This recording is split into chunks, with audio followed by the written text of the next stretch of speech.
Mumazuva adarika aya bato reZANU-PF kuburikidza navaPatrick Chinamasa vakanzwika vachitaura nyaya yekuti bato iri rava pastage yekuimplementa 2030.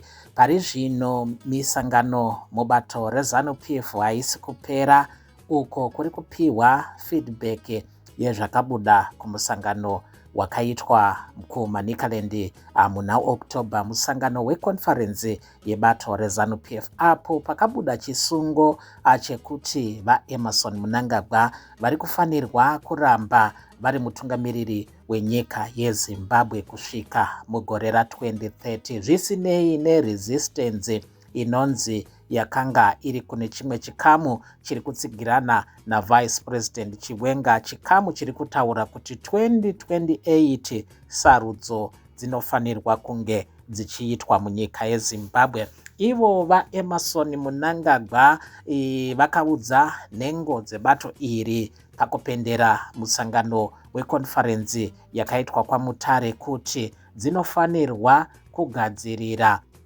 2030 dzinofanira kugadzirira 2028 kuitwa kwesarudzo, zvichireva izvo kuti vakahinta kuti sarudzo dzichabudirira zvisinei nekuti bato riri kuramba rakavavarira, riri kuramba rakatsika madziro ekuti vaEmmerson Mnangagwa varambe vari pachigaro chekutungamirira nyika yeZimbabwe kusvika mugore ra2030.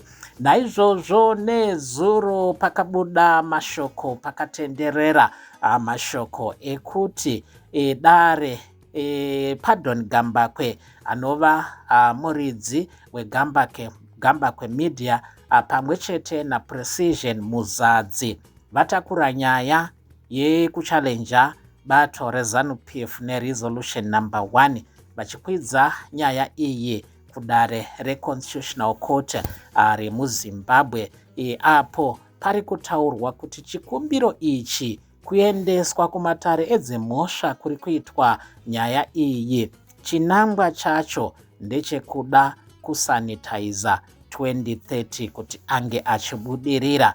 Vari kupikisa 2030 vana Gambakwe, asi pazviri kutaurwa kwazvo zviri kutaurwa izvo kuti chavari kuda ndechekuti dare ringe richirasa chikumbiro chavo kuitira kuti bato reZANU-PF ringe richirerukirwa nekuendosa 2030 yavaEmmerson Mnangagwa.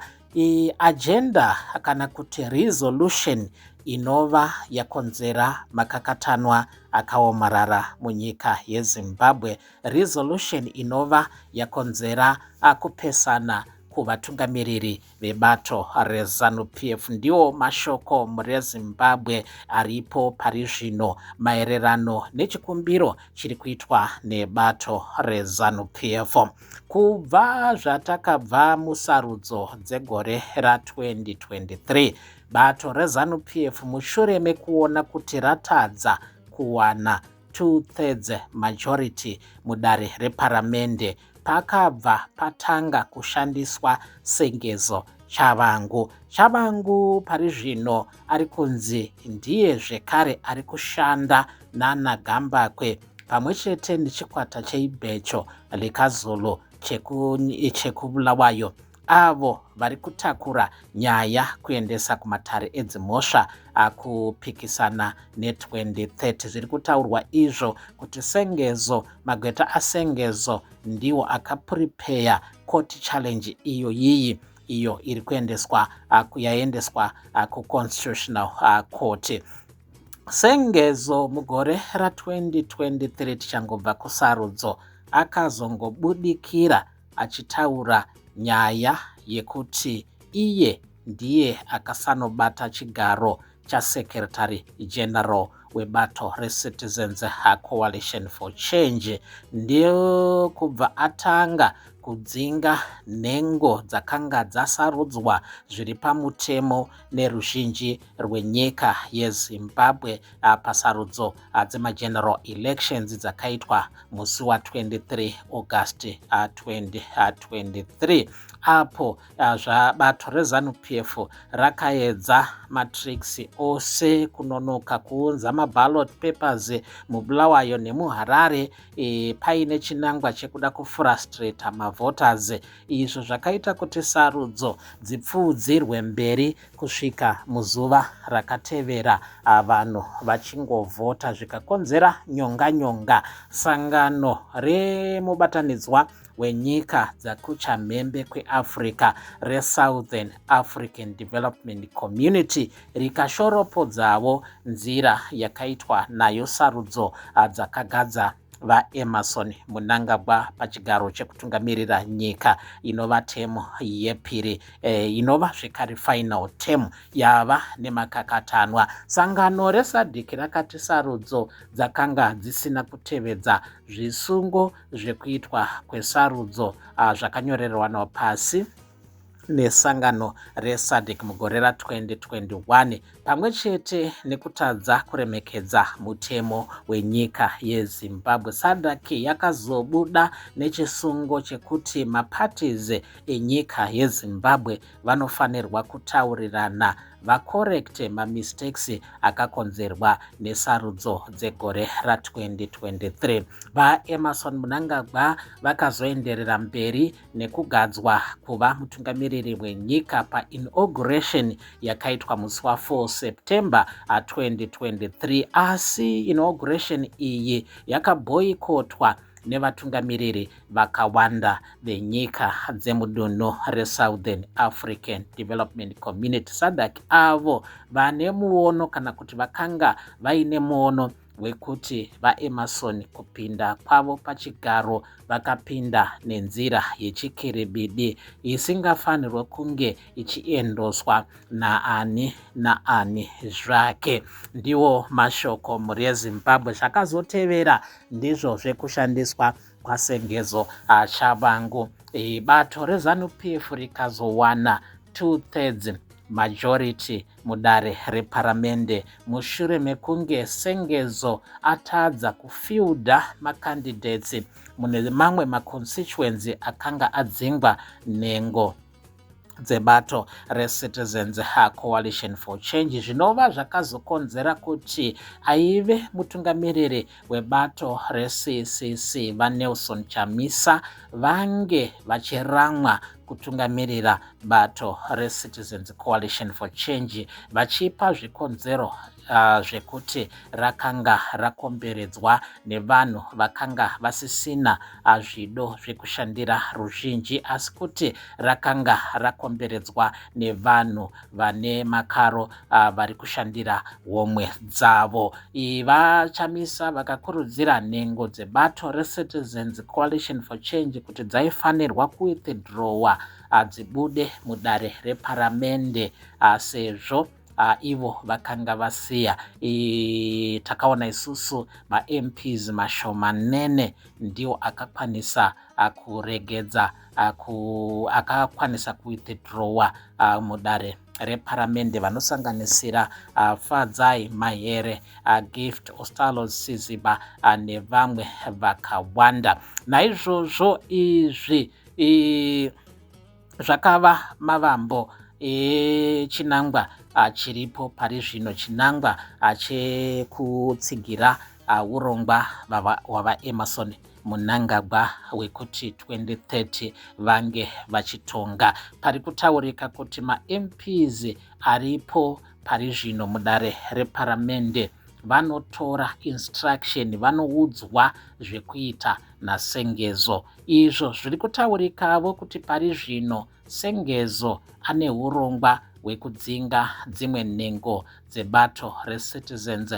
Coalition for Change mudare reparamende, nhengo dzaari kufungidzira idzo kuti hadzisi kutsigira urongwa hweterm extension yavaEmmerson Mnangagwa. Pane mazita emaMPs ari kunzi ari kubato reCCC pamwe chete nebato reZANU-PF avo vari kufungidzirwa kunzi havasi kutsigira 2030 vari kunzi vanogona kurikolewa zvekare mudare iro riri. Pari zvino nyaya yavepo ndeyekuti ndiani achavhota, ndiani achatsigira kana motion ye2030 ichinge yazoiswa mudare reparamende, nekuti pari zvino chinangwa chiripo ndechekuavoida referendum. Bato reZANU-PF rinoziva chose kuti kana pakange paitika referendum, bato reZANU-PF harizombofa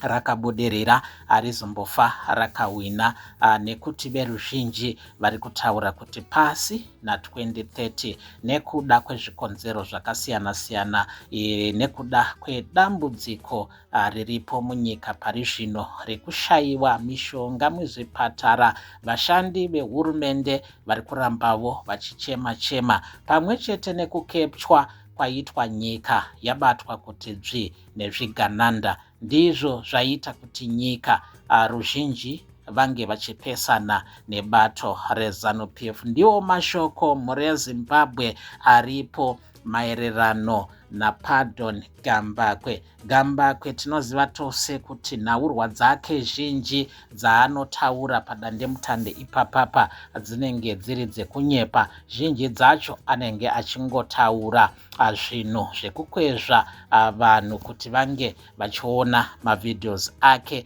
asi chokwadi haatambire kure nacho. Gambakwe ane nyayavo dzaari kutarisana nadzo kuSouth Africa, apo vanhu vari kumupomedzera mhosva yekushanda nemastate security agency enyika yeZimbabwe. Pari kutaurika nyaya yekuti Gambakwe ari kushanda achitengesa maactivist vese vanenge vachipikisana nehurumende yavaEmmerson Mnangagwa. Anotaurwa kunzi ndiye akakonzeresa kusungwa kwanyoka yemabhunu, uyo pari zvino ari kupomedzerwa mhosva yekuwanikwa ari munyika yeSouth Africa asina mapepa akakwana. Aine nyaya zvekare yekunzi ari kudiwa nehurumende yenyika yeZimbabwe kuti ange achidaira kunyaya dzefraud dzinonzi dzakaitikira kumazowe, apo ari kupomerwa mhosva yekuti akavhara mari inosvika iyo ku$56,000 United States dollars, zvinova zvakataurwa nemagweta ake kuti inyaya dzekugadzira dzakanangana nekuda kumudhonzera padhuze kuti ange achitongerwa mhosva dzekushoropodza hurumende yenyika yeZimbabwe. Kuchitiwo pari zvino Gambakwe ari kupomedzerwa mhosva dzekukonzeresa kusungwa kwavaJob Sikala, avo vari kutarisana nemhosva yekunzi vakawanikwa vaine zvinoputika mumotokari mavo, zvinoita kuti kana vakawanikwa vaine mhosva vanokwanisa kugara mutirongo kwenguva refu. Asiwo magweta avaJob Sikala ari kutaura kuti iyi inyaya yekugadzirirana, inyaya yekufuremerana zvinhu izvi vari kuti zvakaplandwa mumotokari yavo, nekuda kwekuti pazuva ravazosungwa vari kuti aiva hosta akambokumbira makeys, ndokubva anyangadika kwemaminitsi anokwana iwo 30 minutes, ndokubva adzoka akabva ataura ipapo kuti ngatichiendai tindozorora kwadoka, zvikazotevera kusungwa kwavaJob Sikala. Panotaurikawo zvekare kuti vaSikala vakanga vambofonerwa nevanhu masikati ezuva ravasungwa, vanhu vaitaura kuti vanoshanda naJoseph Kabila vachiti vari kuda kubatsira vaJob Sikala kuunza rusununguko munyika yeZimbabwe. Mashoko akasiyana-siyana ari kubuda, asi nyaya zhinji dziri kubata Pardon Gambakwe kuti ndiye ari kuziva zvakaitika kuna vaJob Sikala. Ndo mashoko aripo mureZimbabwe tichitaura maererano neagenda yekuextenda temu yavaEmmerson Mnangagwa. Pari kutaurwa panapa kuti dare ratambira application yaitwa naGambakwe pamwe chete naPrecision Muzadzi uyo ari kuchallenja bato reZANU-PF navaEmmerson Mnangagwa. Pamarespondents pana vaEmmerson Mnangagwa, pana vaZiyambi Speaker of Parliament nevamwe vanenge vanokwana ivo varipo. Marespondents anenge 5 ari kupomedzerwa mhosva yekuda kumbunyikidza mutemo wenyika yeZimbabwe. Asi vanozeya nyaya dzezvematongerwo enyika vari kutaura kuti chikumbiro ichi chakanangana nekuda kusanitiza 2030 agenda yavaEmmerson Mnangagwa kuti inge ichibudirira. Zvichakadaro tobata imwe nyaya zvekare iri kupisa muzuva ranhasi. Pane vechidiki vadzidzi vekorichi yeChinoi University of Technology avo vari kunzi vakaabductwa neZuro manheru. Vana ava vari kunzi vazowanikwa nhasi vakadhambwa pedo nekamba yemapurisa muChinoi imomomo, asi vana ava vawanikwa vakakuvara zvakaipisisa, vakarohwa zvakaipisisa. Izvo zviri kufungidzirwa kuti zvine chekuita nenyaya yezvematongerwo enyika, zvine chekuita nenyaya dzekushungurudzana kunoramba kuchiitika munyika yeZimbabwe. Izvo zvataurwavo nevakambova mutungamiriri webato reCitizens Coalition for Change vaNelson Chamisa, avo vashoropodza zvaitika kune vechidiki ivavava. Vashoropodzavo zvekare mutungamiriri wenyika vaEmmerson Mnangagwa, vakati vaMugabe hongu tingavapomera mhosva kuti vanga vakaipa, asi zvatava kuona pari zvino zvakanyanya. VaChamisa vaenderera mberi vakaita kurudziro kumapurisa eZimbabwe Republic Police kuti vanofanirwa kutora matanho kusunga vese vane chekuita nenyaya yekushungurudzwa kwevechidiki ava, avo pari zvino vaadhimitwa muchipatara cheChinoi General Hospital, apo vari kutaridza kuti vakakuvara zvakaipisisa. Mune imwewo nyaya, vaMagaya Prophet Walter Magaya vanova mutungamiriri wesvondo yePhD Ministries, avo vapiwa mvumo yekutongwa vachibva kumba nedare reHigh Court, dare repamusoro, zvichitevera kurambirwa kwavakanga vaita nedare reHarare Magistrate Court. Vanzi vabhadhare mari yechibatiso inoita iyo 3,000 United States dollars. Asi mashoko ambotenderera mukudoka kwezuva anotaridza kuti vaMagaya vanogona kusawana rusununguko, sezvo panga pava kutaurwa nyaya